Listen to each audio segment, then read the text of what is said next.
speak. Okay, So go ahead. sure, uncle. I'll just present my screen. Because it's better to begin punctual, then only people will know, oh, the class begins at 9 o'clock, let us go. Otherwise, if you wait for them, they'll get a feeling solid, they'll wait for us, let us go another 5 minutes late, no problem. So, therefore, better to begin at 9 o'clock. Whether people have 1 or 2 or whatever it is, begin at 9 o'clock. Sure. Okay? Yes. Go ahead. So last week we had one minute. Last week we had the continuation of the previous week. We went into how. Sorry, we picked the wrong slide. So last week we had the continuation of Ajamila's story. So Yamadutas and Vishnudutas are having a debate in front of the body with the soul. So they are basically deciding whether he has to be taken to heaven or to hell. So then Ajamila is actually able to hear all that they are discussing, and he is atoning for all his past misdeeds, and he basically feels bad for all the one by one the list of the sins that are being read by the Yamadutas. He is atoning for each one of them, and basically Vishnudutas point that out that he is atoning, and then the Yamadutas go back to Yamadharmaraja, and Yamadharmaraja basically says that the Yamadutas who met the Vishnudutas are actually blessed, and since they are the only ones who had the fortune to meet the Narayana Dutas, and they have done the correct thing by leaving him down there, and then Yamadharmaraja continues to say how all the celestial gods report to the Supreme Controller, and he himself reports to Supreme Controller. And to realize the Supreme God or to see Him, we have to follow the path of karma, jnana, and bhakti. Then how celestial gods are all temporary, and it is like a position which can be filled, like Indra's seat, which can be filled by any other person. But the Supreme Controller is only one person, and he is the Supreme Supreme Lord that we all pray to. And just because Ajamila during the time of his the last moments, he was saying the word Narayana, all the balance of all his sins are wiped out, and then Yamadharmaraja also points out how Yamadutas are basically performing karma, and they also have jnana regarding the Lord, but they don't have bhakti. So that is something which was mentioned as Sugnyayam and Durgnayam. So Sugnyayam is something that is expressed from the heart, is called Sugnyayam. And then Ajamila is also at the time of this, he's feeling bad that he committed sins. So he feels that he should make up for it for the rest of his life. So he goes to Haridwar, and he does the constant contemplation of the Lord in Haridwar, and he keeps worshipping the Lord there. Yeah. So then we went into how Draupadi during the time of the Durvasa Mahamuni. Uncle, actually, this was actually discussed in our week's. Yesterday's we had a youth. The youth in our place, we had a discussion on the Bhagavatham Vahini. So at the time, we came across this incident of how Durvasa Mahamuni went to Draupadi, and Draupadi was crying out, Dwarka Vasi, Mathura Vasi, and the Lord didn't come. So actually, you talked about that in the last week also. So then when Draupadi says Hridaya Vasi, he immediately comes to her rescue. Correct. The Lord is in each one of us, and if we call out to the Lord, he immediately appears to us. And then we went back into how Daksha had his son Prachina Bargi, who had 10 sons. And then Daksha basically goes into Sannyasatva and composes the Hamsa Guhya prayer. Then we again went into the concept of Sugnyayam and Durgnayam. Actually, I have some doubts regarding this Sugnyayam and Durgnayam. When I look at Sugnyayam comes from the heart, Durgnayam views from the mind. That's all. Okay. Actually, they were talking in the internet. They were talking something about the Parabrahma realization that is obtained by Sugnyayam. And Yeah. Shugneyam means you speak from your soul, soul. okay, Durgneyam means you speak from your mind. okay, That are only selfish, partial, and selfish. okay. So it be Shugneyam only. Okay. Yes, sir. Okay. So now, last time we were talking about Hamsa Guvya prayer, Yes, sir. but I did not elaborate it because there was no time last time. Yes, yes. So today we'll talk about Hamsa Guvya prayer and then proceed. Now, first of all, you must know how the world has been created, universe has been created. The entire, you must have seen, the entire whole is known as cosmic energy. Purnam is always full, always full. Purnam, Purnasya Purnam, Purnam Mudachyate. Out of which one third of the portion of the cosmic energy comes out of the total, and it after a couple of millions and millions of years, that gas becomes liquid, liquid becomes matter. So one flesh of matter, one matter, the whole universe is one matter only. Then later on, it was divided into several parts, several parts. It is several parts. Then energy gets into that matter. Vishwam Madhya Sitor Vishwam means the God has entered in the midst of the matter. Where Vishwam Madhya Sitor Guru. Vishwam also enters into the God. God also enters into the. Therefore, Nacho Anyavasti, Guru Vishwam Nacho Anyavasti. There is nothing beyond these two in the entire universe. That's why we call it as matter plus energy equals life. Matter minus energy is dead. It's inert. Inert. When the energy got into the matter, it started moving. Animated matter, animated matter. From animated matter, slowly life came into force. Then slowly people got. Then it came up the human civilization. But human civilization are supreme ignorant in those days. They were afraid. The moment it becomes night, they are afraid. What is this? We're not able to see anything, not able to go anything, we don't know. So they go and cut out of a tree, or some people get into the tree, and till they wait till they don't sleep.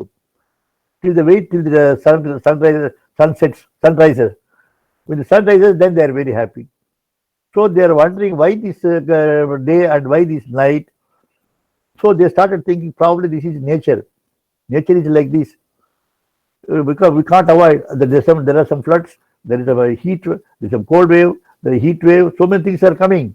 So people are afraid what to do. This must be something else is coming from some other source. So we call it as a prakriti, we call it nature. Then they started adoring nature. When they're adoring nature, they also feel it is not. I mean, it's not complete. Then what to do and all those things. Then they saw their. Then they let us do something about how to find out nature, how the nature would be, whether nature has got a form. All these questions came into their mind. Then slowly they make some idols. Form. Is this the form that we go? Maybe, may not be. So at least because the form, we think of the nature. So this form is idle, has no life, inert. But because of that idle, I'm able to think of the nature. I'm able to think of the master of the nature. Is necessary, but idle has no nature. No, idle is inert. Therefore, just praying for idolatry is a sign of weakness. They thought, because it is not giving us the idea of. It is not showing the idea, but does not take us to the nature. So then later on, what happened with this? They were able to find out that these ideals shows the way to go to destination. Therefore, it's known as Dikshushi in Sanskrit, or guide. So therefore, then they kept a conclusion. Idolatry is a sign of prosperity. We can't we can't say it is of no use. Without that, because it shows the way. For example, you show somebody with forefinger like this. Oh, here is a man. Because of the forefinger, you are able to see the man. But you forget the forefinger, then you go to the man. So similarly, the finger is like idols. So idols to show you where you should go. Then after forget about idolatry, but go to this destination. But today everybody is busy with idolatry, but forget about the destination point of view. They think the idol itself is a destination, which is wrong. Which is wrong. So therefore, that's why it has started. So after this idolatry, then see they start idolatry. Then they have their elders, father, mother, and all those things. They feel they are also swarup, they are also murtis, they are also murti, means they are also form. And at least my mother is talking, my father is talking, they're telling something good. So better I worship my mother, I worship my father, I worship my guru. This is how they thought about the elders. Oh, let us respect elders. They help us to understand what we are and all those things. So it's also an idol. These are also like idol. These are also like vigrams, but they're talking. They have life in their talks. So therefore, they accept that idolatry is not a completely ignorant. It is a sign of weakness, but it helps us to go to the reality. So therefore, they do it. For example, in our house also, our grandfather, great grandfather photos, we keep it. What is it? It's only a piece of paper. Because there is a photo printed on it, you respect, you adore, you do puja and all those things. If that photo is not printed, it's only a piece of paper. So similarly here, idols are nothing else but a piece of paper, because there is a form which reminds you to show the reality. Therefore, idol has to be worshipped to an extent. Once it shows the way to go to the reality, then you must forget about idols. But you cannot keep idols as your goal. No, idols is not your goal. Idol is only a guide. The goal is, the destination is God. So that's the issue. You should go to that God. When these people are talking, slowly improving their knowledge about reality, then they came to some. He heard some people.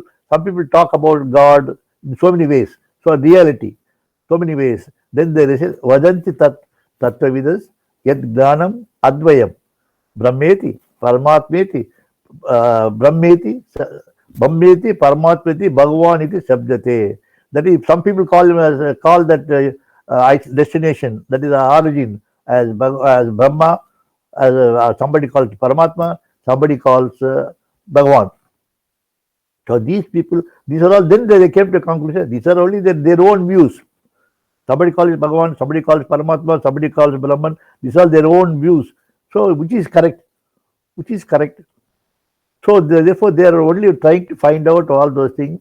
Then from idolatry, then they said, because I could see my grandfather's photo, therefore I adore that photo. Without that photo, they are a piece of paper. So similarly, these lingas, these forms, idols, linga has no form, but God has no form. Therefore, linga is made in linga kara, means God has no form. So this linga should help you to know God. God has no dimensions, no question of north, south, east, west, nothing like that. So therefore, this kind of things they started manipulating to find out, to know more about God, to go about reality, to reality. So that's why the linga came into existence. So some people they thought God should be better than man. See, for example, if a man, say you draw a picture more than a man, they cannot draw. Simply ask buffalo to draw a picture more than a buffalo, it cannot draw. It can only draw buffalo. That is maximum. That is, God has limited for every living being. So that generally what we do, so instead of one head, two heads, three heads, four heads, two legs, two hands. So these are those. But the original form is human form. So that's why the idolatry came into the picture. Then all these, when this comes here, people were saying, why should we? Then they only say this idol helps us to understand the reality.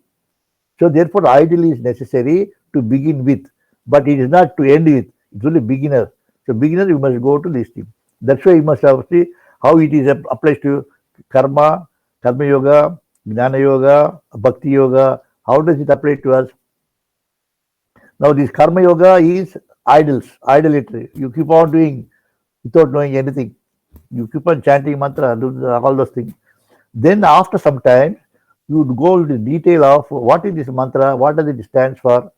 Rudra, you're a Rudram. What is Rudram? So Rudram means 11 times. Why 11 times? Why can't it be 12 times? So you go to the detail, that is called Gnana Yoga.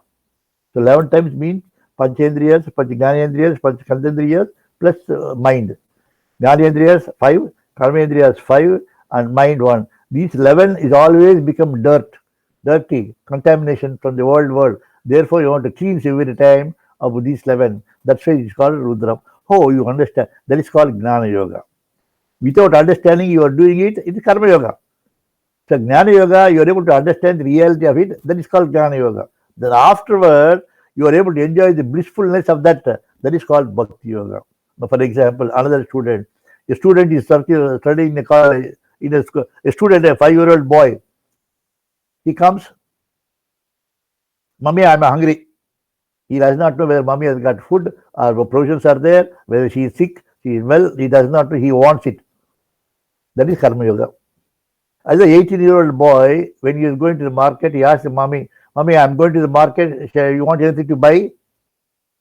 That means he knows that house he requires something. That is called Gnana Yoga. Then the same fellow, after 30, 40 years of age, then he does not ask anything. He buys everything that is necessary for the house. That is called Bhakti Yoga. Similarly, a student in the college is working, is studying Karma Yoga. Another student also studying in the college, he takes notes, whatever teacher says, and then goes to the library and elaborates it. Oh, this is the point the teacher said it. Now I understand what is the meaning of it. Then he is fully equipped with the knowledge. That is called Gnana Yoga. With the Gnana Yoga, he goes and sits in the college. He is always happy because he knows the meaning of everything. Then when he comes to the examination, he is prepared to face it with a smiling face, with confidence. Then he writes it. Then he becomes, when you get a degree, that is called Bhakti Yoga. When you get Bhakti Yoga, you need not come to Karma Yoga, you need not come to Gnana Yoga. Whereas with Karma, you must go to Gnana Yoga, then you must go to Bhakti Yoga. So this is Karma, Gnana, Bhakti. Similarly here, Guhya Makya, this Hamsa Guhya, you should go to Gnana Yoga, from Gnana Yoga to Bhakti Yoga. Then this Bhakti Yoga means solitary, that is you should always alone, be alone, always learn to be alone. Don't be mixing with people.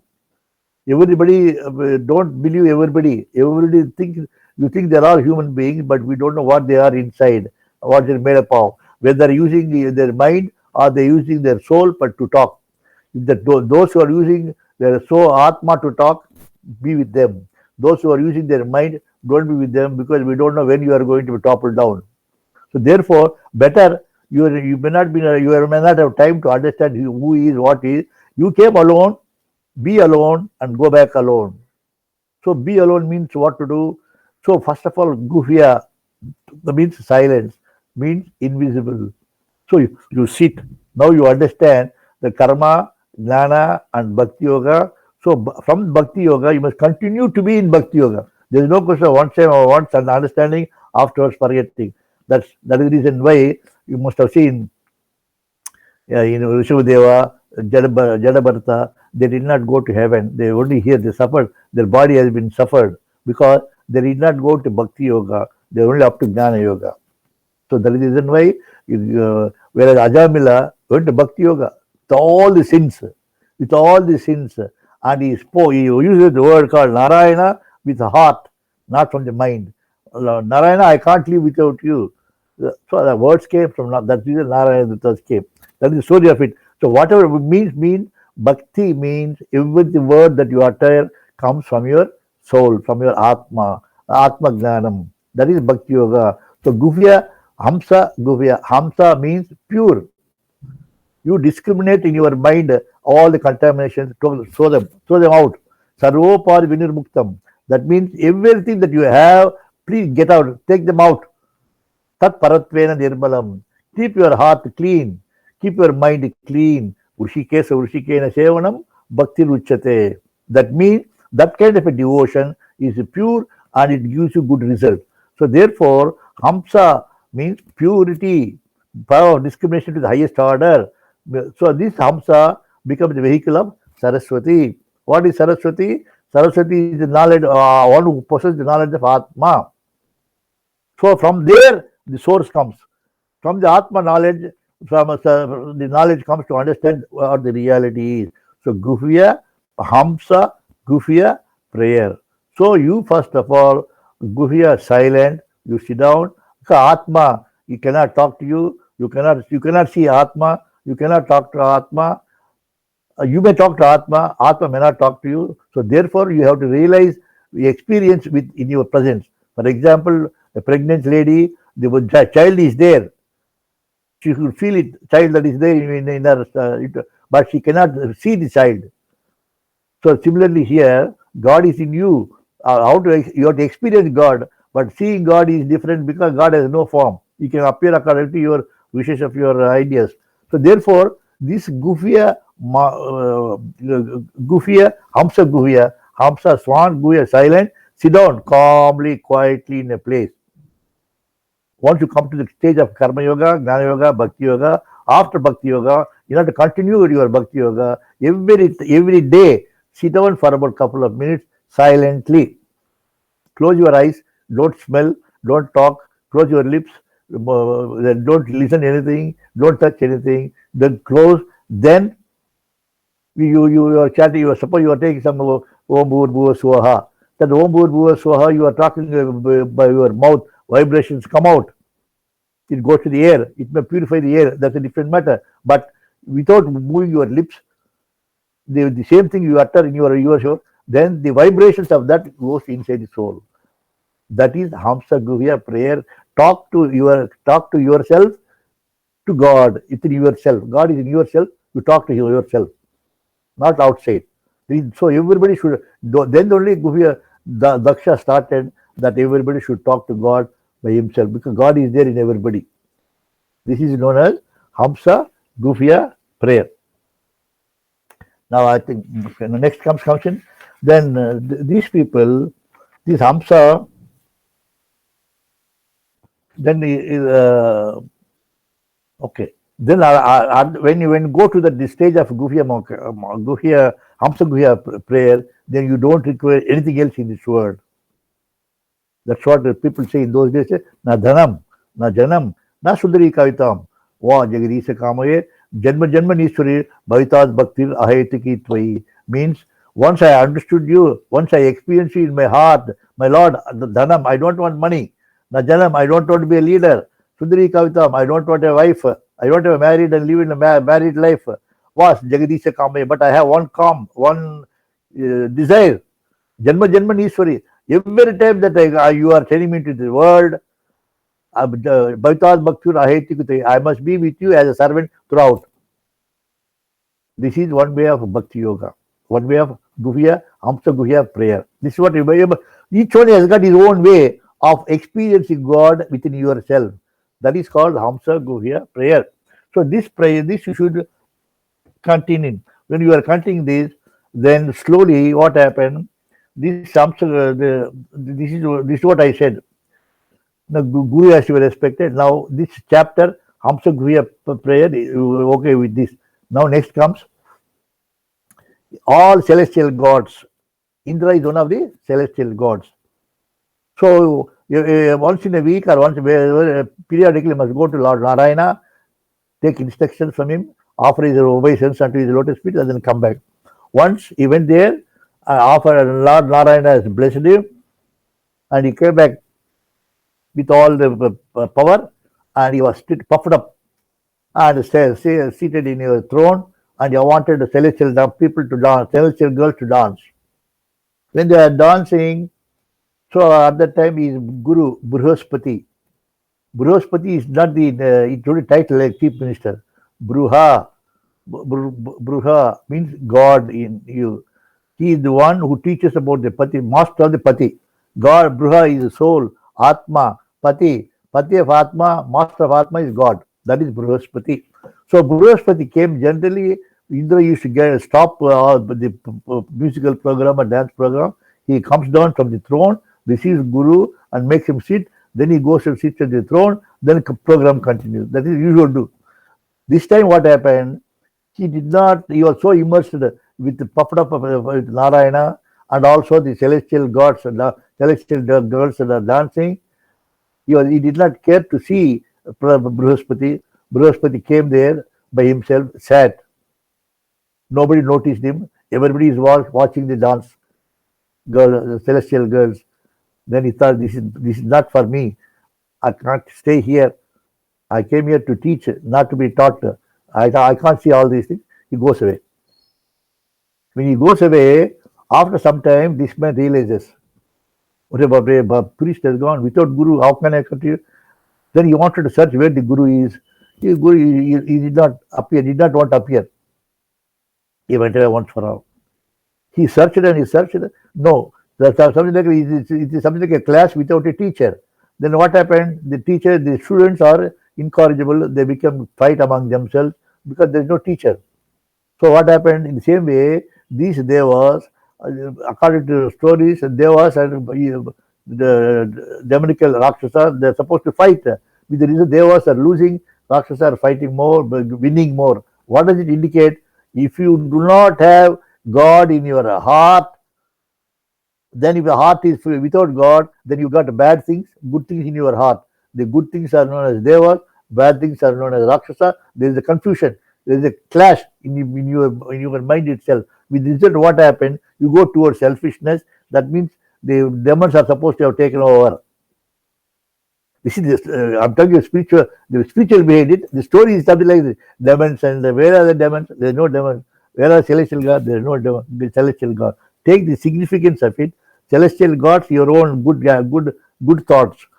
Bad thoughts are known as the demonic qualities. So they are fighting in yourself. So sometimes because your mind is frustrated, so the bad things take over. So therefore, with the result, the good things are being destroyed slowly. So Indra goes and asks for pardon with Lord Brahma. He says, Guru, you are thrown away as Guru. You did not even respect. Tad vidhi paripratena pariprasnena sevaya upadekshate gnanam gnananas tattva darshinaha. If you want to learn more, you have not learned anything so far. You have to learn more. Tad vidhi paripratena. Select a guru. You already have a guru. Paripratena. Go and fall at his feet. Sirasastanga namaskar. All the 8 limbs of your body should fall at the feet. Then pariprasnena. Clear your doubts if any. Sevaya. Be a menial servant to him. Then only upadekshate gnanam. Gnana is tattva darshana. With upadesham that you heard from your gnana, from your Lord, from your Guru, then behave like that. Be a man of ideals and principles laid down by your own Guru. That should be, whereas you have failed. No, you are on your own. Your mind, you go according to your mind. See, you are spoiled. Your whole life has been spoiled by you. And because of that, all the so-called devas are suffering. This story. What does it, if you want to talk about reality, if your mind is confused, you have no clear thought about reality, then you talk so many things. Some are bad, some are good. 100% of your ideas are only selfish. So at that time, we say go to a guru. That is the reason why Mata, Pita, Guru, Daivam. Why did they say in the beginning itself, our first guru for us is our mother. She only teaches what to do, what not to do, what is love, what is tender. All those things is only mother talks. So therefore, guru is necessary at every stage. When you are hardly born, guru is necessary. You are married, guru is necessary. You are elder, always guru is necessary. Without guru, you can't survive in this universe. So guru, here what happened, when you go to a stage where you take Atma as your own guru, it's okay. There is a guru for you. But in order to see that ideal of God, to understand that you have that Atma as guru, you go to ideals. Once you understand that Atma is your guru, idol worshipping is not necessary. Idol worshipping is not necessary. Karma Gnana is not necessary once you go to Gnana. Gnana is necessary once you go to Bhakti Yoga. When you go to Bhakti Yoga, you continue to keep on experiencing God within yourself. There is no temple. Your body is your temple. You are experiencing every time. No rituals, nothing. No rituals, nothing. By ritual is to think about, contemplate on God. So this is what Shatrugna did. This is what Sahadeva did in Mahabharata. Shatrugna, you must have seen in Ramayana, there is a dialogue between Bharata and Rama and Lakshmana and Rama, but there is no dialogues between Shatrugna and Rama in Ramayana, whole of Ramayana. Because Shatrugna realized by practicing this Hamsa Guhya prayer, you could understand that Rama is not simply a brother, he is God himself. With the result, he kept quiet. He did not talk anything about him. He did not even meet him. Just keep on analyzing him, recognizing him in his heart. And Rama knows about it. This fellow is not me. So with this, he also did not talk. That's why Ramayana, there is no talk. So that means, if you observe silence, more of silence, that means you have understood reality.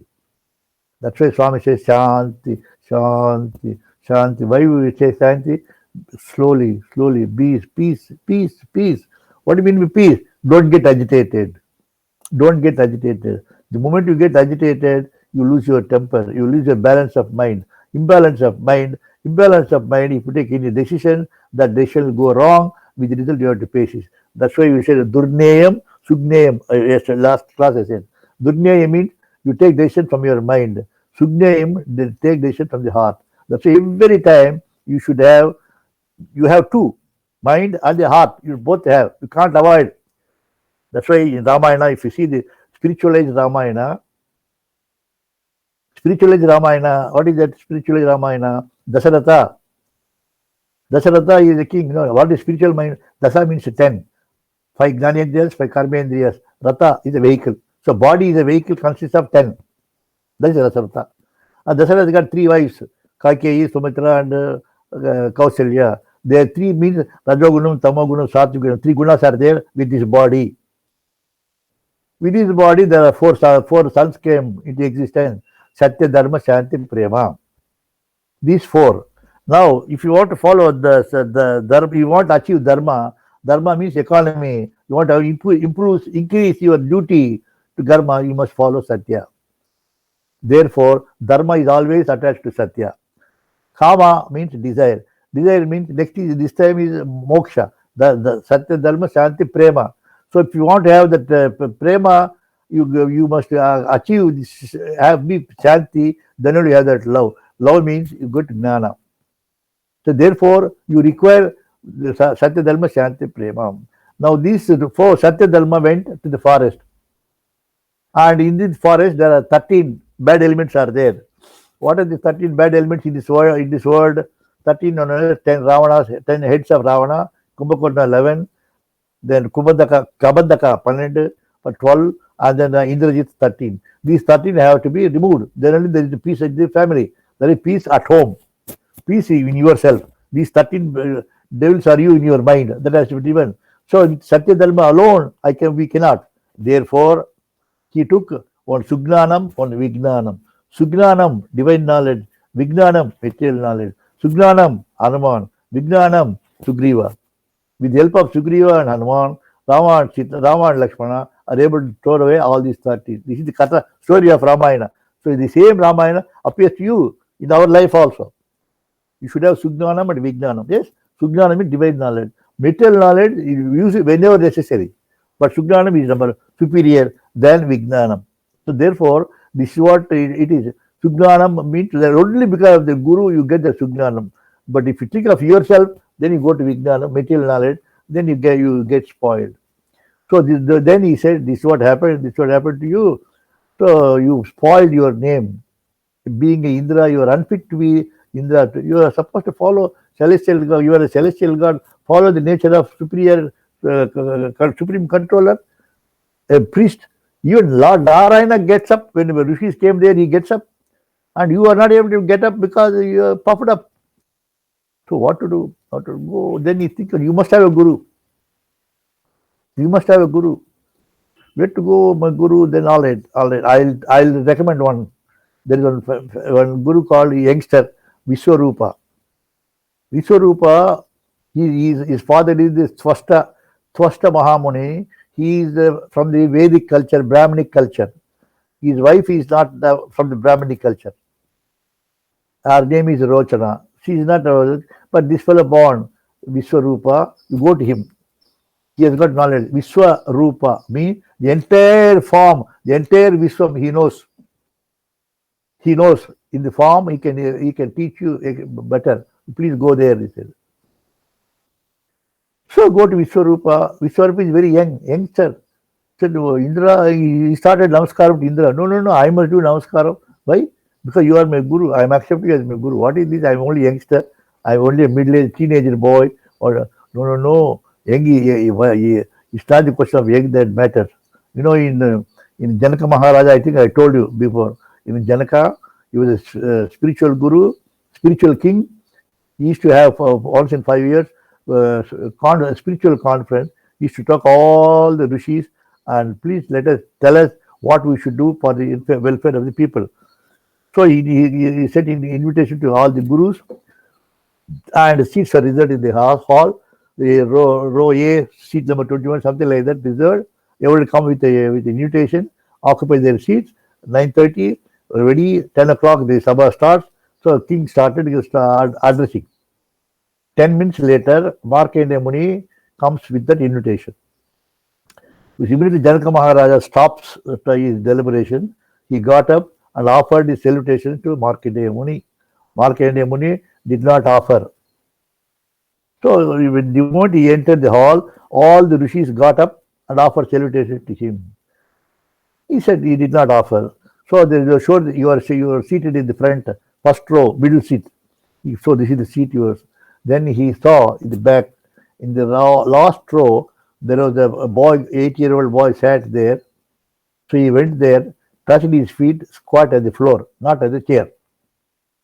Janaka Maharaja saw the way in which Markandeya acted. He said, "Oh, Markandeya Swami, we are very thankful to you that you have come to the conference hall. Even though you have come late, nobody is mistaking you. I offered as the king my obeisance to you. You did not reciprocate. No, there's nothing wrong about it.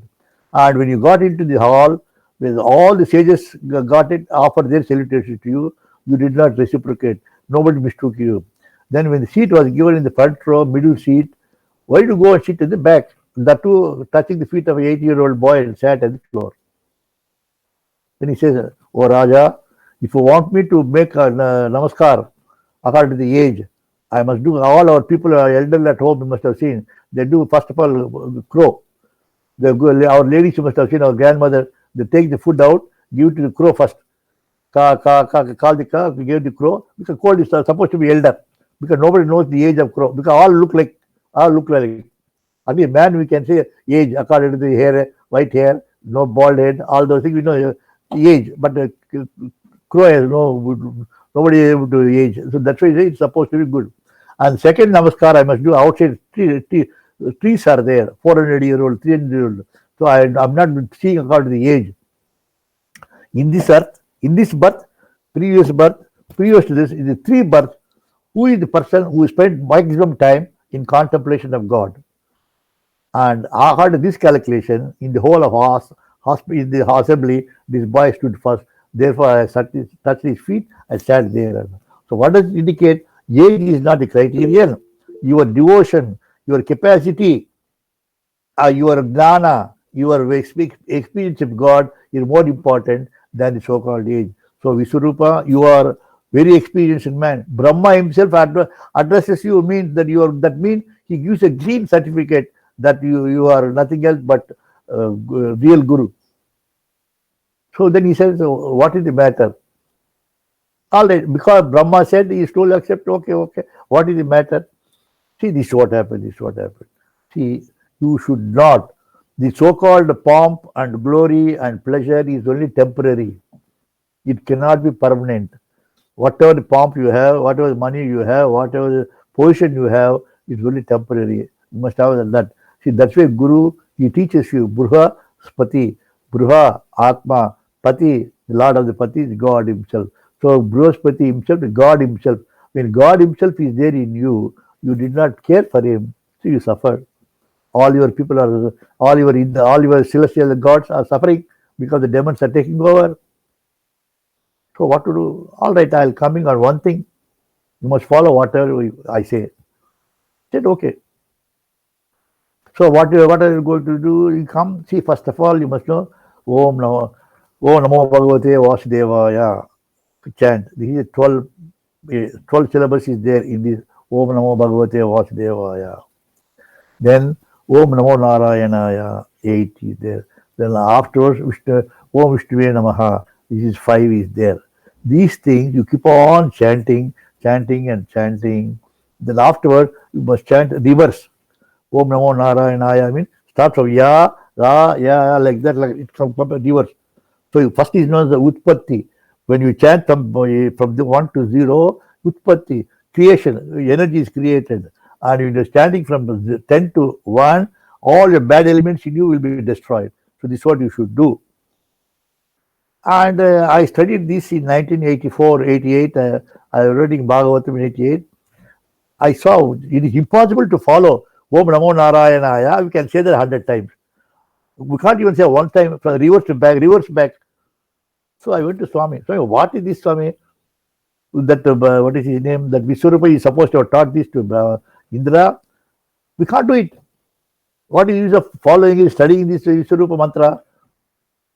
It is called Narayana Kavacha mantra. They call it as Narayana Kavacha mantra. Swami, it is very, very difficult for us to do this. You give me something for Sai Kavacha mantra, I said. Swami was laughing. You find out. How can I find out, Swami? Hey, you are reading Bhagavatam, you are reading sloka by sloka. You find out, you take some few slokas, and come to me. Then I will tell you, you chant this, then you get Sai Kavacha. I said, okay. So I started a research, breaking my head and all those things. I took about 4 or 5 slokas. 1, 2, 3, 4, 5. Swami, this is what it is. For Sai Kavacham, what should I do? Then you removed, you said 2 and 5. 2 and 5 put together. Then you get Sai Kavacham. Swami, I will chant. You chant now before me. He said, just. Then I said, Om Namastasya Bhagavan Narayana, Sai Videya Purusha Mahapurusha Mahanubhava, Paramangala, Paramakalyan, Paramakarnika, Kevala, Jagadadara, Lokikanata, Sarveswara, Lakshminata, Paramamsa, Pravirajake, Parame Atma Yoga Samadhinaha, Paribhavita, Parisputa, Paramahamsa, Dharme, Udgata, Tabaha, Kapata, Dware, Chitta, Aparuta, Atmaloka Sayu, Upalabda Naja, Sukana, Bhavo, Hariom, Apavitrava, Pavitrova, Sarvavastam, Gatopia, Sparat Pudari Kaksamcha, Sri Sai, Sri Sai, Sri Sai, the Om Sri Sai, Om Sri Sai, Om Sri Sai. They like this. Very good, Swami. So I started doing the Sai Kavacham mantra. So why I'm telling you, see, you go deep into the subject, Swami himself will come and tell you this kind of thing. These 12 syllables, 8 syllables, and 6 syllables is impossible for us to follow. So this Vishwarupa, and then he does that, what do you call that, yagna. So in order to help get more power to Indra, so he does yagna and offering to God. Idam Indra Swaha. So that means it goes to the power of all these things that I said now, it goes to God. Indra Ida Agni Swaha Agnaya. So it goes to the fire. So fire will mean so that anything comes nearer to him, it will be burnt. These are the two things. But I told you, this Vishwarupa's mother is from a non-Brahminical culture. So that means from the demonic culture. He also offered something to his mother without the knowledge of Indra. So later on, this king, our Lord Brahma, Lord Indra came to know, oh, this fellow is double crossing, he is cheating. He is also helping the demons. Then he got angry. He was afraid whether the demons are going to be more powerful now, because this fellow is offering yagna, the result of a yagna to them now, to them also. He went and killed Vishwarupa. When Vishwarupa was killed, imbalance of mind. This you should know. Imbalance of mind, frustration, anger. He killed. Then he immediately was thrown out of his throne, because he killed a teacher, a guru for him. Even the guru may be wrong, but you should have complained to guru, but you cannot go and kill him. So he started walking in came back to earth from the heaven. He started begging for 1 year. According to the story, his sin has been taken by 4 people. One, earth has taken, have pity on him, taken earth. That's why the deserts came into existence. Then the water started getting foam and bubbles. So nobody should drink water with bubbles and foam. Then third is some tree. Some tree, the moment you kill sap, which is cover. Sap means one which covers the skin. Cover, you call it skin or sap, SAP. You should not take that as it is. The sap should not eat. Sap should not eat. The next is woman. The woman, according to these people, because she also taken the 1/4 of the sin, so she also should commit. So once in about 5 days in a month, you must go out of the house. This is what the story. Forget about all these things. This is nature. This is not story about whatever they say is something different. But what does it mean? Nature avoids everything. The desert come into the picture because you are committed a sin. Water is not coming. Pure water is not coming because you are not clean. So the trees are because you are not taking care of the tree, worshipping the tree. You are not taking care of the tree. The tree gets bad. Woman also must be respected. The woman should be treated as mother. Every woman is a mother to a man, and every man is son to a woman. If you have this policy, no, the whole world will be happy. This is what Swami says. This is what Bhagavatham also says. Now, what is his name? Swarup? Yes, Swarup, yes, uncle. 947. Yes, sir. What is? Okay, now tell me. Anything else you require? Yes, actually, I had from the last week's session, I had one small doubt. Actually, in the concept of when I was looking at some of the things on online, I found they were the people from some of the sites. They were telling that the concept of Paramatma is different from the supreme personality of the Godhead. What So did you say? What did you say? that is the supreme personality of Godhead. Hmm. Is that concept different from Brahman and Atma? Yes. See, Brahma created by the Supreme Personality of Godhead. Ishvara was created by Brahma. This is what according to the story. So that means there is one source. That one source is Supreme Personality of Godhead. So Brahma and Ishvara, they are only part of that. Part of that power has been given to these people, but they are not the whole. Brahma is only power of creation, whereas Ishvara is power of destruction. That's all. Whereas power of maintenance, power of creation, power of maintenance, power of creation, all the three is with Narayana. So Narayana is supposed to be supreme personality of Godhead. This is according to Bhagavatham. So that means Lord is everything. These are all part of celestial God. Something like that. So for example, chief minister, all powerful. Next to him, chief secretary. Chief secretary, some powers have been given. Whereas the other secretaries of the country, they have to follow what chief secretary says. But chief secretary is not the authority. The authority is CM. CM also is not authority. The constitution. The constitution is only one constitution. That constitution is supreme personality of Godhead. Understand? Yes, sir. So Okay. like that. So that is God. That supreme personality of Godhead. That is called what I gave the example of constitution is in our heart. Bruhaspati. Bruha is Atma. Pati. You are the Pati. You are the master of Atma. It is there in you. That's what name came Bruhaspati. Bruhaspati is not the real name, not the birth name. The birth name is Angaraka, names are like that. And that day, Guru who came Bruhaspati, his name is Angaraka Muni. But here, Bruhaspati is the title, like chief minister, like prime minister. That's all, like that. So from that, you should achieve that kind of a stage where you are Bruhaspati. That is the meaning of it. No, there is no Bruhaspati, something imaginary. It's all imaginary, but make people understand that you are Bruhaspati. Bruha, Atma is there. Pati, you are the boss of the Pati because your Atma is inside your body. So you have to control. You utilize that for the welfare of yours. So for safe return to the origin, to the destination. So you must utilize. So Bruhaspati means every human being is a Bruhaspati. So if you follow the course of Atma, not in the course of the mind. If you follow the course of the mind, it is not a Durneyam. As you said previously, I said Sugneyam, follow the Atma. So this is what it is. So therefore, we after this Bhagavata, what we should learn, We are nothing else but Atma is there in you. When compared to all the living creatures, we are supposed, human civilization is supposed to be the best.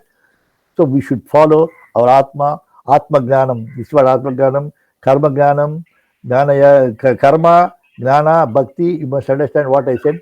Bhakti. From Bhakti, then only you can realize God within. As long as it's Karma Yoga, you're doing it, you cannot utilize, you cannot realize God. But Jnana, you cannot realize God. You cannot. Bhakti Yoga, then only you can realize God. So Karma Yoga is the rituals. Jnana Yoga, understanding the meaning of the rituals. Then Bhakti Yoga, experiencing the meaning of the rituals in yourself.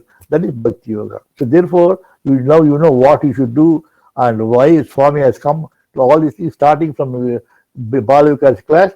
Slowly, he's taking it slowly. One day, but Swami, I'm doing Varalakshmi Puja. Do it, Varalakshmi Puja. What is Varalakshmi? Varalakshmi, mother. Why Varalakshmi? Why can't be Saraswati? Vara Saraswati? Why can't be Vara Parvati? I asked Swami all these three questions. Why Varalakshmi? Hey, idiot. You should have, for you, every man by nature is selfish. We created these three names, Saraswati, Lakshmi, and Durga. This Lakshmi is supposed to have the opulence, master of opulence. She has got the master of opulence. Opulence means divine qualities. For example, our family must have seen the husband goes to the earth and gets salary, drawn about salary 10 or 20,000 rupees. He keeps about 500 rupees for his pocket expenses, balance of money, he gives it to his wife. So she is the owner of that. She knows how to spend that amount to whom, to charity or food or whatever it is. So that is called Lakshmi. That's why Lakshmi is known as Gruha Lakshmi. There is no Gruha Vishnu. Only Gruha Lakshmi is there. So therefore, that Gruha Lakshmi is that Vara Lakshmi. That Gruha Lakshmi is prepared to do charity. The father is very busy. Go and ask mother. He says, I'll go and ask the lady. I'll go and ask the lady. Go and ask my mother. Go and ask my wife. Because he has no time. Similarly, Vishnu always asks Lakshmi to give opulences whomever she thinks best. That's the reason why we do it Vara Lakshmi. Vara means boon. Oh, Lakshmi mother, please give me. But what we do today, we only ask for money. That is all. That is why Vara Lakshmi is zero for us. Don't ask for money. Na dhanam, na janam, na sundari kavitam. I just don't money, no leadership, no wife. No, I want your grace.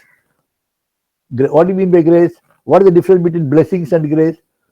Blessings means you are asking, Swami, please bless me. That is bless me. Grace is something which you do not ask, you do not know, you get it.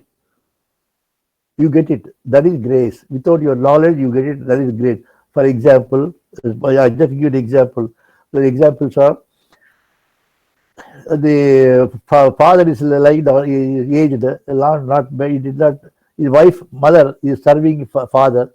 The son went to the cultivation land, came back in the afternoon, 1 o'clock. So mother tells the son, hey, I did not prepare food for you today because father is not well. I am attending and father. Yesterday I created some. Yesterday I had some food. You eat it, and that servant of Ramu is there. Both share it. He says, yes, mother. So he went there to the kitchen, saw the food, and called the Ramu servant. When you saw the food is only one man can take it. It is two people. It's not for. The servant Rama said, no, you take it, boss. You take it, boss. You take it. My mother wants you to take it. No, you take it. And he compelled the son to take the food. And then the fellow had water and went away. The son came to the mother after food. What mother? You said the food is available for both. Actually, only one is available, and that boy Ratla did not take at all. He wanted me, forced me to take entire food myself. He did not take. He just took a sip of water and went away. Father is listening this. Father was moved. He said, hey, get 3 meters of cloth, 3.2 meters cloth, and 1,000 rupees cash. Give to him. Give to Ramu. Okay. Give to Ramu. Say, Papa, father wanted to give all these things to you. So he goes to father. Hey, don't ask to take it. Go and stitch. and then she stand before me after teaching where the dress had come. Now what happened? The son did not get anything, any present from God, from father, but servant got it. Why? He sacrificed. He sacrificed his food for the sake of pleasing another soul. Because of that, God comes and gives without his knowledge. That is called anugraham. Anugraham. This anugraham, you should, that means he takes you as one of the planets. What is the planet does? The planet goes around the sun. It cannot go without, it cannot go away from the sun. It has to be with the sun only, all the planets. You must know that. So similarly, anugraham means God is taking you as a anugrah, a small planet means you should keep around around him again and again and again. But we go away. We go away from the orbit of that and we forget it. That is the reason why be within rules. So this is called anugraham. Okay, now Swarup, Yes, uncle. we'll talk about this. We'll find out later on what happened when Vishwarupa was killed. Then what happened later on? We'll talk about in the next Sunday. Next Sunday. Sure. Okay. Yes, yes. Any questions? No questions. Any questions are there? Okay, forget about it. No questions. Okay, agreed. You go. Tell me. Tell me. Namaskaram, TGK uncle. Subramaniam, tell me. Subramanian, namaskaram. Namaskaram, சொல்லு. You gave us 8 Bhagavad Gita shlokas and you asked me to be patient for the 9th one. Yes. Am I too impatient to remind? No, please have some little more. I am searching. See, I am going chapter by chapter. The explanation, meaning is different. Explanation only I am going through. What is the meaning of the? There only you get these slokas. Please allow me to study some more. I am at you. I am at you. I am for you. I am for you. Please. Namaskaram. Namaskar. Anybody else? Okay. Okay. Yes, Swarup. yes, uncle. Yeah, Okay. we can conclude. Okay, we'll go. So next Sunday you have class. Yes, yes, uncle. You have class. So very good, very good. So please prepare yourself and let us talk about the tomorrow. The next question: after Vishwarupa's death, what happened to Indra? And again, Indra, how did he come back to his kingdom again? All those things we discuss about next class. Okay. Yes, uncle. Saira. So Sairam to you, Sairam to all of you. Sairam to all of you. Okay. Sairam uncle, Sairam. Sairam sir. Shanti, Shanti, Shanti. Sairam to all of you. Sairam. Sarup, shall I disconnect now? Yes, Sairam, uncle. Sairam uncle, Sairam. Sairam. Shall I disconnect? Yes, yes, uncle. Saira. Okay, Sairam to you. Sairam. Sairam. Sairam, everyone. Sairam. Saira. Sairam. Sairam.